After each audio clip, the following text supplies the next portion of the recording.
Assalomu alaykum. Biz Almatıga geldik. Xudo xolasa keyingi obyektimizni gösteramiz. Mana keyingi obyektimiz Xudo xolasa Almatada azamat bilan ishlatibmiz. Yağmur yağsa ishlatyapmiz.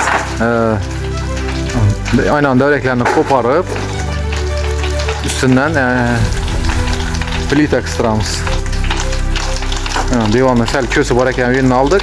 Shuni dog'lash uchun plita qistiramiz. Polностью. Uyimiz 10'a 10. Hamma tarafı 10'a 10. 100 kvadrat ham chiqmaydi ekan. Bundan çıkan. Hamma tarafına, iki tarafına şikat travetr urulgan. Penalağını koparamiz. Hiç yok. Dalşı işlerimize tavaramiz. Xudo xolasa so'qirlarni bana börtürüp çıkaramiz. Bugün birinci günümüz. Xudo xolasa 10 devorlarni tayyorlab qo'yamiz. Almatada yomg'ir, короче.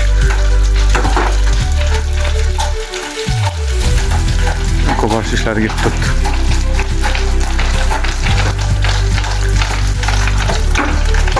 Devorimiz aşağı chiqqan ekan, dog'lab berdik paxsani. Dalshi ketaveramiz.